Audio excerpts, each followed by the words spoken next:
26 नवंबर 1930 को कनाडा के the मेरिटन daily news channel के फ्रंट पेज पर एक खबर पब्लिश होती है जिसका टाइटल था विलेज ऑफ द डेड।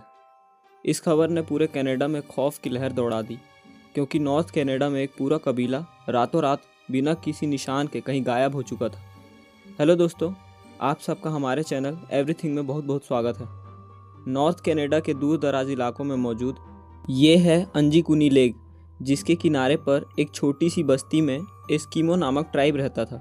इस बस्ती में करीब 150 से 200 लोग रहते थे जो लेक से मछलियां पकड़कर अपना गुजारा किया करते थे। ये नॉर्थ कनाडा का वो इलाका है जहां लाखों स्क्वायर किलोमीटर के एरिया में कुछ 1000 के करीब ही लोग बसते हैं और इसकी वजह है यहाँ का सख्त ठंडा मौसम। अंजीकुनी लेक में मछलियों के अलावा आसपास के इलाकों में दूसरे जानवरों का भी शिकार होता है और इसके लिए कई शिकारी यहाँ आते रहते हैं। ये नवंबर 1930 का ठंडा शुष्क दिन था।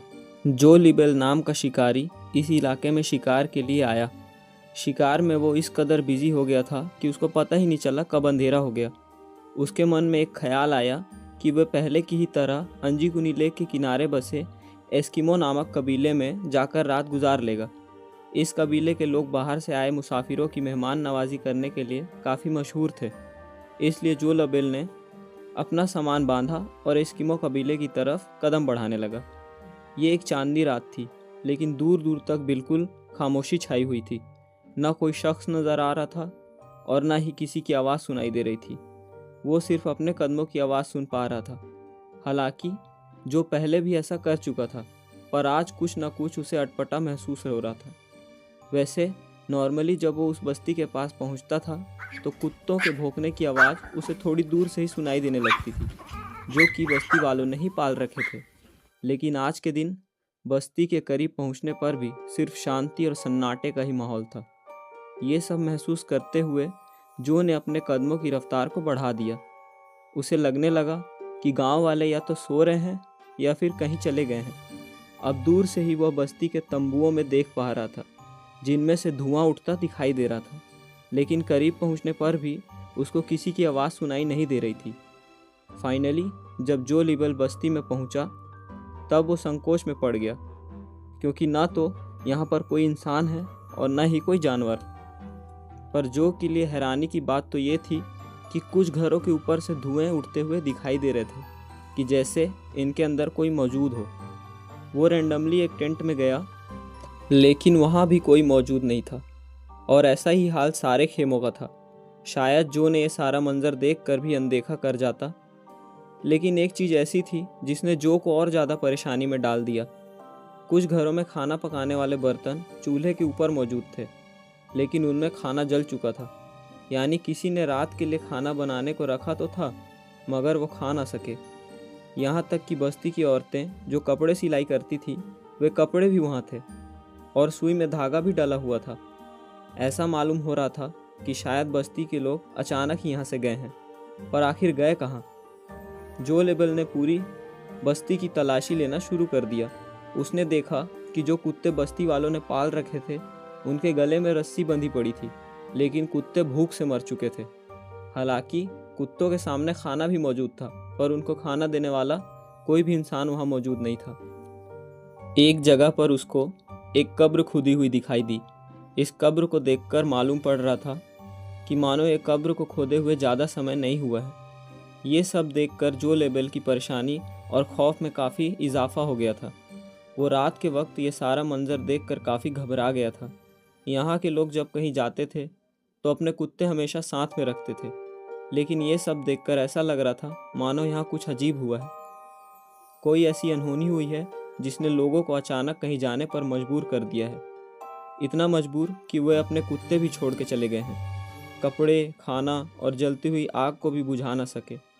जो ये सब देखकर बर्दाश्त नहीं कर सका और जल्द से ही करीब के टेलीग्राफ ऑफिस में पहुंच गया। वहां से उसने रॉयल कैनेडियन माउंटेड पुलिस के कैंप पर फ़ोन किया और उनके सामने आंखों देखा हाल बयान कर दिया। पुलिस जब गांव पहुंची तो जो लिबेल ने जो कुछ उन्हें बताया था वो सब सच साबित हुआ। पुलिस को शक हुआ कि शायद यहाँ किसी ने हमला किया है और बस्ती के सारे लोगों को मार दिया है। लेकिन ऐसा होता तो बस्ती में कहीं ना कहीं तो खून के निशान जरूर मिलते। खून न मिलता तो मार धाड़ की वजह से कुछ सामान ही बिखरा मिलता। पुलिस ने फौरन गांव वालों को खोजने के लिए एक सर्च ऑपरेशन जारी कर दिया। इस सर्च ऑपरेशन में एक बहुत ही अनोखी चीज़ देखने को मिली जो शायद जो ने भी नोटिस नहीं की थी। सारी बस्ती बर्फ़ से ढकी हुई थी, लेकिन उस बर्फ़ पर किसी के भी पाँव के कोई निशान नहीं थे। वहाँ सिर्फ एक ही शख्स के पाँव के निशान थे, और वो भी जो लेवल के ही थे। यानी अगर इस बस्ती में जो के अलावा अगर कोई आया नहीं और कोई गया नहीं, तो फिर बस्ती के लोग आखिर गए तो गए कहाँ। लेक के ऊपर भी बर्फ़ जमी हुई थी और बस्ती वालों की कश्तियाँ ज़मीन के ऊपर ही खड़ी थी। क्योंकि इस मौसम में मछलियों का शिकार नहीं होता, इसीलिए कश्तियों को ज़मीन पर खींचकर पार्क कर दिया जाता था।